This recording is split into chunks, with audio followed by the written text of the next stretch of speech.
let's get started. So first things first, want to let you know about the structure of this meeting. So what we'll do is, if you have any questions, you can put them into the chat function there, and I'll answer them at the end. Okay, unless something pops up that really catches my eye, maybe I'll answer it right away.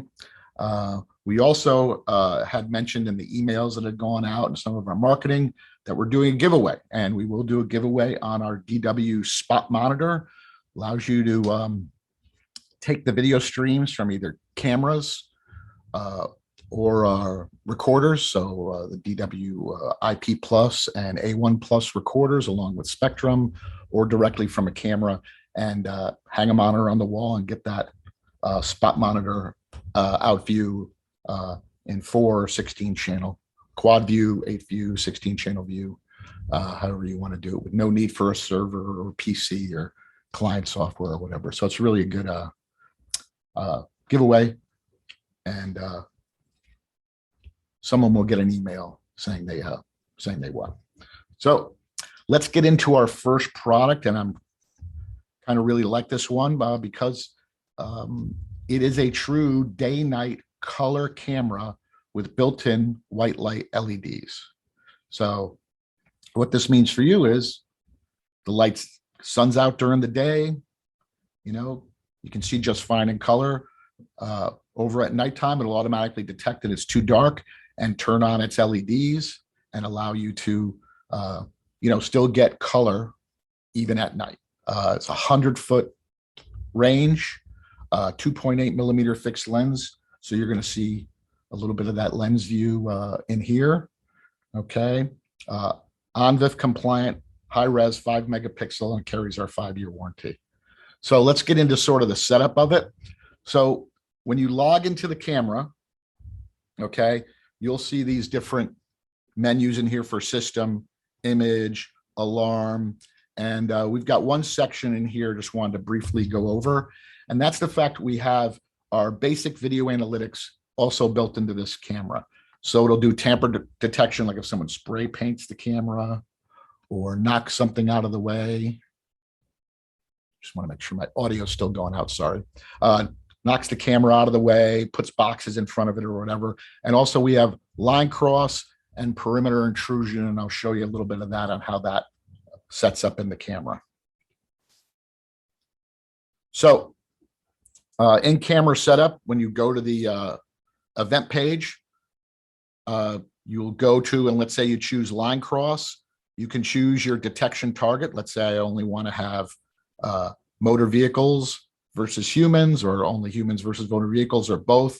And then you can set the sensitivity, all right, here, along with your hold time, your trigger time. Okay, meaning if there's someone more in the perimeter intrusion, someone's hanging out more than 3 seconds, 10 seconds, 20 seconds, 30 seconds, it's considering perimeter intrusion or loitering. It then will create the alert. The alert can then go to Spectrum and send it out a bunch of different ways, including by direct mobile notification, email, turn on a sound, send something to someone's desktop, a whole bunch of ways the alert can be addressed. And so when we go in here, we've got our regular video blur detection, abnormal color detection, and your different things for video tampering, meaning if someone, let's say it's in a kitchen, the video gets a little blurry, but the color doesn't change. Something happens to the camera, so it's showing that. And here's our line cross setup. So you can choose whether you want, let's just say the vehicle or person's going left to right or right to left. All right, you can choose the direction, or you can choose both ways are an alert. All right, and you can create up to 4 of these lines in the camera to create your alert status. All right, and again, they can be going both directions as an alert or only one way. So like an in and out traffic detection, things like that. You can go through and do all those. So the line cross, again, very popular. Then we have perimeter intrusion. We enable it. Maybe. There we go. No. There we go. We're in perimeter intrusion. We say we only want it to detect people. We set an area. And again, we draw an area. Connect the boxes, connect the dots, and you can connect up to 5 corners on here, and you can create up to 4 of those. So you can have, depending on the width of your view, your different detect areas. And again, very easy to set up, very easy to draw.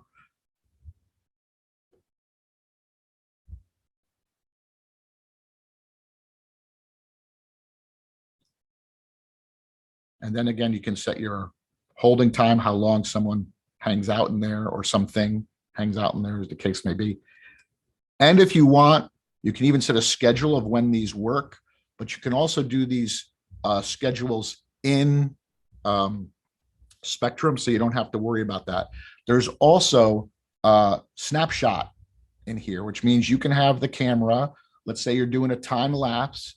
You have to put an SD card in the camera, but it will record snapshots every 5 seconds, every 100 seconds, every 300 seconds, whatever you set it for. It'll create this snapshot interval. So let's say you're doing a time lapse of a building construction or something like that.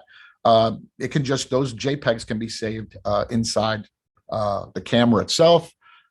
Comes later, the thing's all done. You can pull the card out and then go look through them and create your time lapse from the camera itself. There's kind of a neat added feature in there. And as I said, you also have your scheduling built in for all your analytics. So let's talk a little bit about how the white light works and where you find it. So you've got your main menu here. You go to image, you go to display settings. And if we scroll down here, we've got our brightness, contrast, saturation, turn on and off these, noise reduction. Now defog isn't like a built-in defogger inside the camera. What it is it is a let me see how I put it. A new way, a way. So if the video in front of it, the scene in front of it gets too contrasty, like there's fog or mist or smoke, it'll try a few video tricks in order to clean up that scene to make it more usable. And then of course you got your backlight compensation, which you can turn on for wide dynamic range or just straight BLC.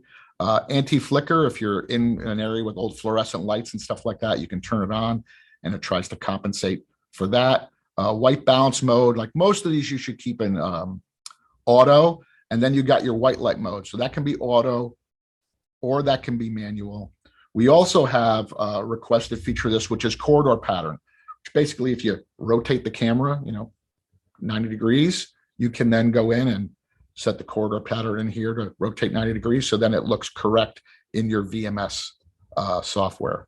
And then if you need to, you can mirror and flip the image if needed to. So a lot of, features so you can tweak the image to make it look proper. And as we go into now the white light settings, we can go from auto to manual. Okay, so we've got auto, and I'm gonna hit play here. And I just want to be able to pause this.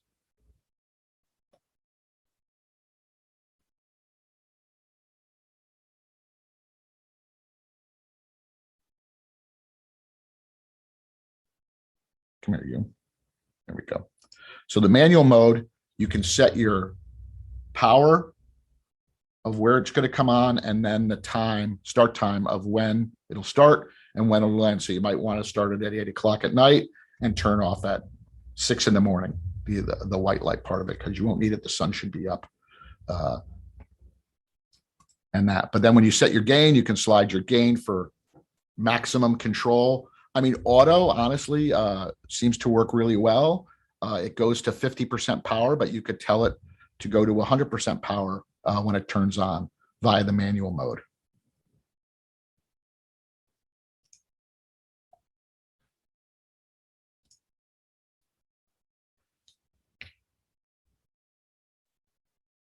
So in this camera also, you can see you have a whole bunch of basic settings in Spectrum.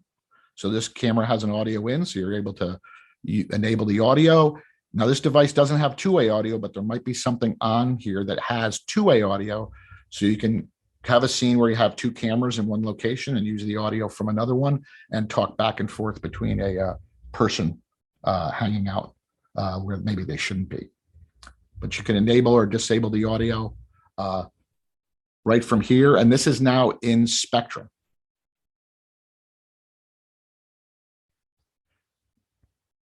Now, also, you go in and set up your frame rate for your camera. So you can set your recording frame rate, your quality, which is your bit rate, how much space your video is going to take up, whether you're going to do motion plus low res. And then I'm just going to give you a sneak peek of Gen 5. You'll also be able to record whether there is objects, meaning there's a vehicle or a person in the view, or motion plus objects. Okay, so this way you don't have to 100% rely on the motion detection in order to record items.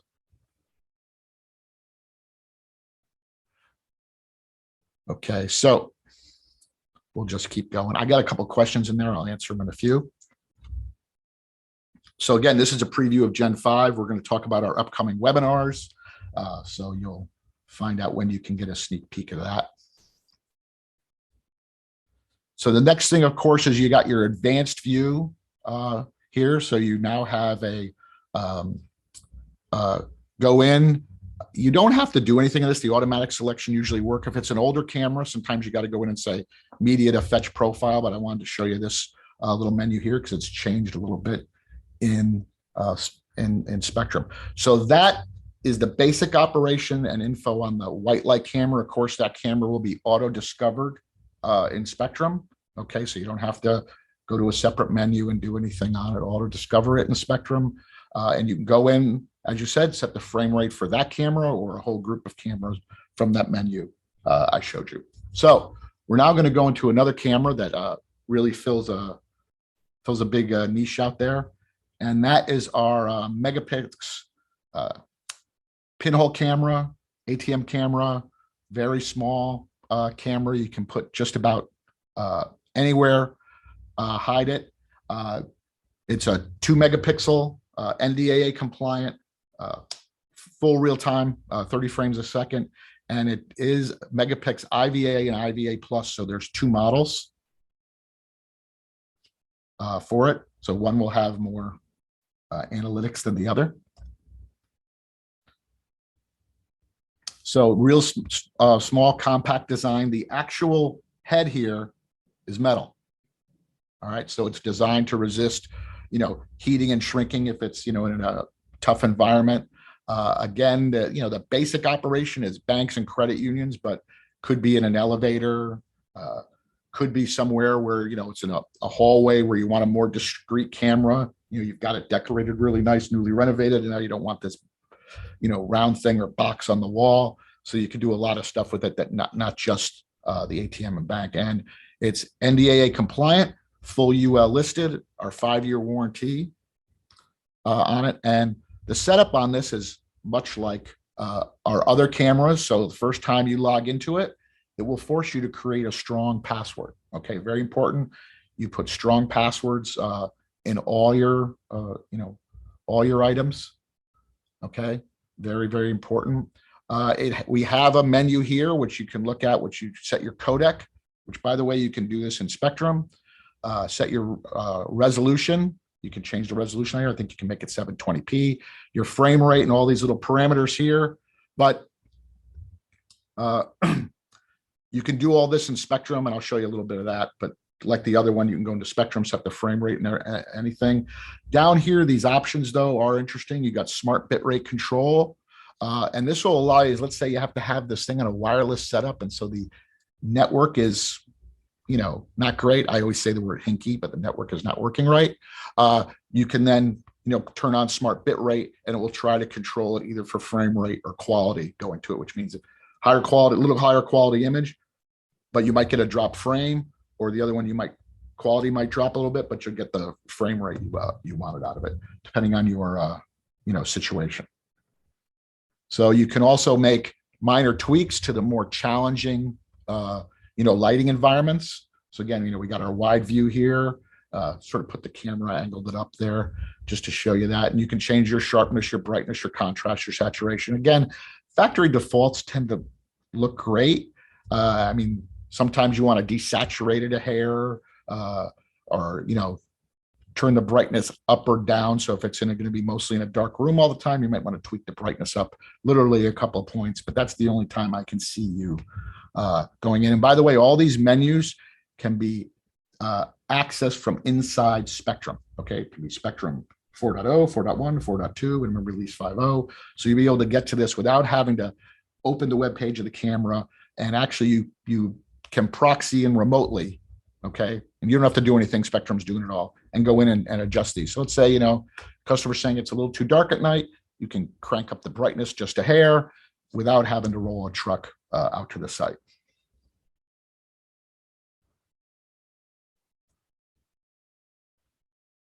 So in here is our IVA menu. Okay, so you can set, so this is IVA. We also have IVA Plus, which has, I think 6 more analytics, including logical rules, but you can set up intrusion, line cross, enter, exit, loitering. And the thing about it is once the camera is set up, you can have it discriminate between people, okay, and objects, so you can have very few false alarms or alerts. Or let's say someone's walking in a door and you just want to have a bookmark that a person, went through that door, and you wanted to make sure it wasn't just a shadow came on the door and it was recorded, motion detection record. So this is just a camera set up on our elevator in our Tampa office. That's me. I know I scared you. And it's just, eyeball height to get the picture of the person going through the doorway. All right. And so this was exported from Spectrum. Okay. And as you can see, it's managing the light coming in from the west over there.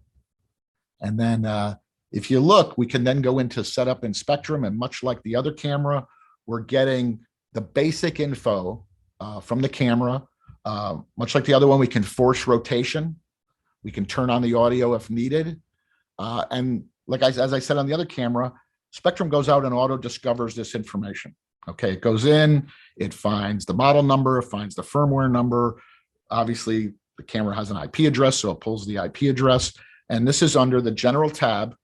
All right, and it says more info there. This one says less info, so it'll hide a lot of this stuff, and allows you to go in and do it. And here's where you'd go in and edit the credentials. You'd click there, edit the credentials, and put your new username and password if Spectrum's telling you your password is wrong. And then, of course, the same thing here, where we go in and we set our frame rate and our bit rate. So low bit rate on a 2 megapixel camera is around 1 megabit, medium is about 1.3, high is about 1.8 to 2, and then best is, I think, 2.5. So it depends on the megabits of the camera. You can also set your fixed archive date. For some reason, I only want to record this camera for 7 days. You can say max days, only record this camera for 7 days, or minimum, I want this camera to record, let's say, for 30 days. I don't care what the other ones record, but this camera's got to be 30 days. And then for motion or events, you can set your pre and post record here.